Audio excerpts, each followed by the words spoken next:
Hello everyone, good morning সকলকে আমার চ্যানেলে নতুন করে অনেক অনেক ওয়েলকাম।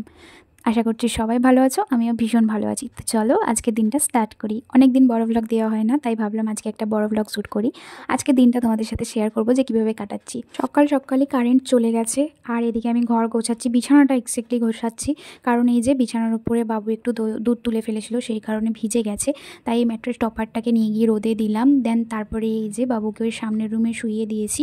আর এদিকে টফি বসে আছে, পাহারা দিচ্ছে ভাইকে। আর এদিকে দেখো আমরা কি করছি।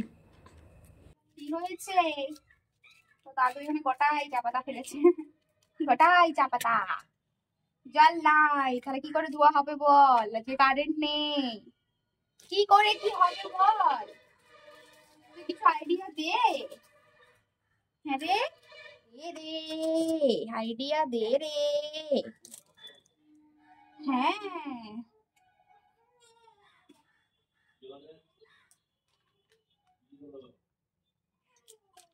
দাদু, তুমি ওইখানে বসে কেন খাচ্ছ? আমার কাছে বসে খাও। এই তো আমি, এই তো এই তো এই যে বাবা, এই যে আমি, এই যে আমি, এই তো আমি, এই তো আমি, এইদিকে আমি। অনেকক্ষণ একা একা আছো? এসো এসো এসো এসো এসো এসো। দাদু একটু খেয়ে নাও। হয়ে গেছে দাদুর? দাদুর খাওয়া হয়ে গেছে রে। তাহলে দাদুর কাছে যাও নাকি? দাদুর কাছে যাও। নিন। ইয়া। তো এখন রোজ সকালে এই রকমই কাহিনী চলতে থাকে, দাদুর সাথে নাতির খুনসুটি চলতে থাকে। আর এদিকে আমিও এই যে কাজ সেরে নিচ্ছি, একটু চা করলাম, বাবাকে অনেক আগেই দিয়ে দিয়েছি। আর এই যে আমি এখন একটু কফি বানালাম। আর এই যে দেখতে পাচ্ছ কারেন্ট নেই, সেই কারণে জলও নেই, তাই এই দেখো অবস্থা। বাবার চা করতে গিয়ে চা পাতা পড়েছে, গ্যাস নোংরা, এখানে বাসন ধোয়া হয়নি, প্রচুর জামা কাপড় অনেক পড়ে গেছে, আমাদের জামা কাপড় রয়েছে, কাচাকাচি করতে হবে, জলের জন্য কিচ্ছু হচ্ছে না, অনেকক্ষণ কারেন্ট নেই। আর এদিকে দেখো টপি কীভাবে ভাইকে পাহারা দেয়।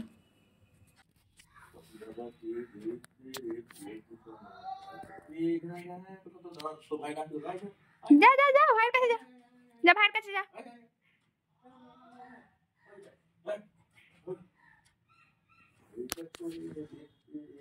ভাইয়ের কাছে মেও গেছে, তাড়ি দে তাড়ি দে তাড়ি দে। ভাইয়ের কাছে মেও গেছে, মেওটা এই ভাইয়ের কাছে মেও, মেওটা ভাইয়ের কাছে। যা যা যা।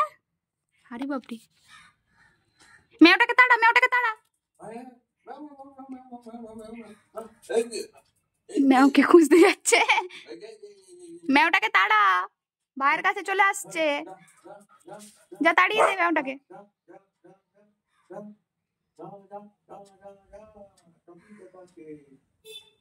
টফি কিন্তু এইভাবেই বড় দাদার দায়িত্ব পালন করে, ভাইকে প্রোটেক্ট করে। তো যাই হোক, আমাদের বাড়িতে এই জিনিসগুলোই চলতে থাকে সকাল সকাল।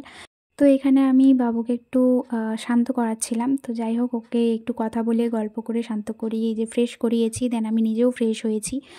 আর এই যে ওকে রেডি করে নিয়ে আমি আর বাবু দুজনে মিলে একটু বেরোচ্ছি, যাচ্ছি হচ্ছে ওর ডক্টরের কাছে।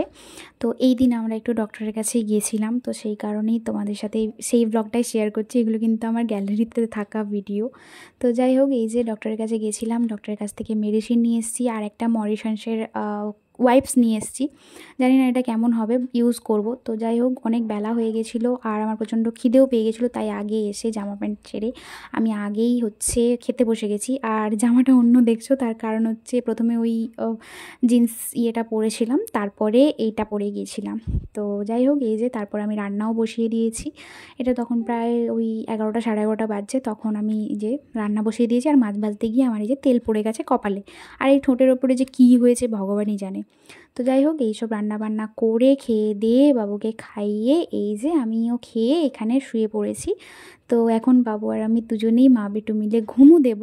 দেন তারপরে সন্ধেবেলা উঠে এই কাণ্ডটা দেখো, দাদু নাতিতে কি করছে। এইটুকু বয়সে দাদুর কাঁধে কি অবস্থা। দাদুর কাঁধে উঠলি? দাদুর কাঁধে উঠলি?